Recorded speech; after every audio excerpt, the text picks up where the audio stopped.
कभी सोचा है कि साफ पानी का सबसे तगड़ा सल्यूशन किसी हाईटेक लैब में नहीं बल्कि हमारे आसपास हमारी प्रकृति में ही छिपा हो सकता है।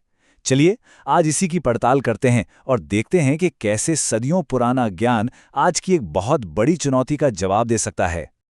अब देखिए, ये सवाल है तो बहुत सीधा सा, लेकिन हमें सोचने पे मजबूर कर देता है। हम सब चाहते हैं कि हमारे पास साफ, एकदम शुद्ध पानी हो, पर क्या शुद्धता का मतलब हमेशा सेहतमंद होना है? यही सवाल आज के हमारे विश्लेषण का सेंटर पॉइंट है।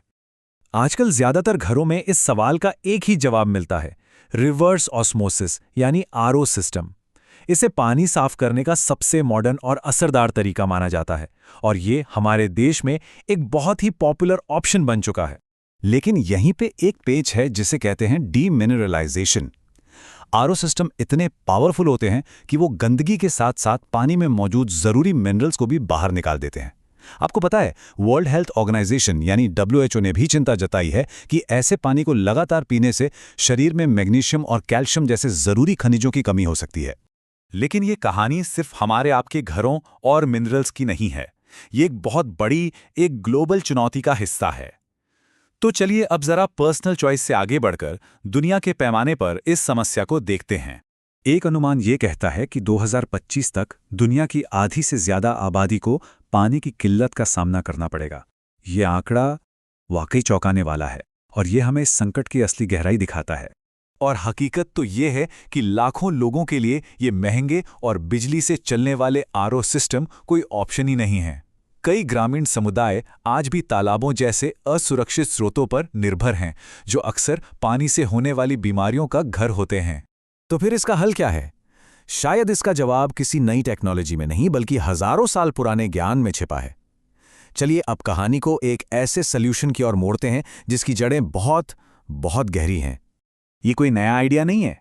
भारत में तो 4000 साल पहले से ही कुदरती चीजों का इस्तेमाल पानी साफ करने के लिए होता आया है।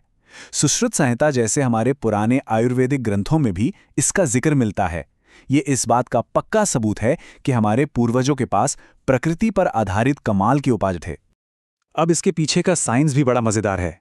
देखिए, मोरिंगा जैसे पौधों के बीजों में कुछ कुदरती कंपाउंड्स होते हैं जो एक छोटे से चुंबक की तरह काम करते हैं। वो पानी में मौजूद गंदगी, बैक्टीरिया और दूसरी अशुद्धियों को अपनी तरफ खींचकर उन्हें आपस में चिपका देते हैं। इससे वो भारी हो जाते हैं और बर्तन की तली में आराम से बैठ जाते हैं। तो सवाल ये उठता है कि क्या हम इस पुराने ज्ञान को लेकर आज की जरूरतों के हिसाब से और भी बेहतर बना सकते हैं? जवाब है बिल्कुल। आइए देखते हैं कि कैसे मॉडर्न साइंटिफिक रिसर्च ने इस पुरानी तकनीक को एक नया और पावरफुल रूप दिया है। तो हुआ ये कि जर्नल ऑफ इमर्जिंग इन्वेस्टिगेटर्स में छपी एक स्टडी ने मोरिंगा के बीजों की असली ताकत को परखा। रिसर्चर्स ये देखना चाहते थे कि क्या ये कुदरती चीज आज के जमाने की गंदगी जैसे कि हेवी मेटल्स और खतरनाक बैक्टीरिया से निपट सकती है या नहीं। उन्होंने एक बड़ा ही सरल लेकिन कमाल का 2 स्टेप प्रोसेस बनाया। पहले स्टेप में मोरिंगा का पाउडर गंदे पानी में मिलाया जाता है ताकि ज्यादातर गंदगी नीचे बैठ जाए, और दूसरे स्टेप में उस पानी को नारियल के खोल से बने एक्टिवेटेड कार्बन के फिल्टर से पास किया जाता है। और इसका नतीजा, अरे वो तो आप खुद देखिए, मोरिंगा मिलाने के कुछ ही देर में गंदा मटमैला पानी एकदम साफ होने लगता है। ये पहले स्टेप की ताकत है जो ज्यादातर गंदगी को पानी से खींचकर अलग कर देता है। लेकिन कहानी यहीं खत्म नहीं होती। दूसरा स्टेप बहुत जरूरी है। ये नारियल का कार्बन एक सुपर स्पंज की तरह काम करता है, जो उन छोटी छोटी अशुद्धियों को भी पकड़ लेता है जो पहले स्टेप में बच गई थीं। इस स्टडी में तो ये भी पाया गया कि ये स्टेप बची हुई 100% गंदगी को हटा सकता है। तो अब हमारे पास एक तरफ है हमारी हाईटेक आरओ मशीन और दूसरी तरफ ये सादा सा कुदरती फिल्टर।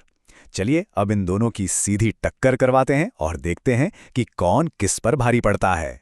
जब हम सेहत, लागत और पर्यावरण के नजरिए से देखते हैं तो कुदरती फिल्टर के फायदे एकदम साफ नजर आते हैं।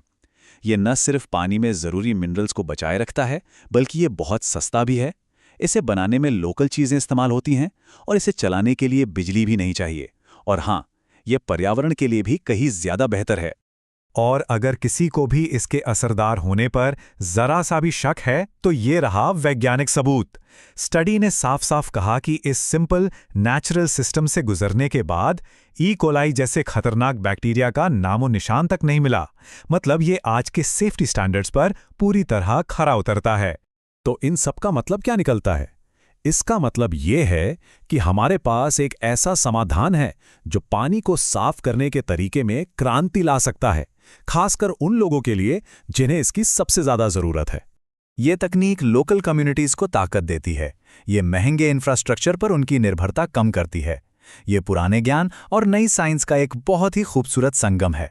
और सबसे बड़ी बात, ये लोगों और हमारे प्लैनेट दोनों के लिए एक हेल्दी भविष्य का रास्ता दिखाती है। तो ये हमें एक बहुत बड़े सवाल के साथ छोड़ जाता है।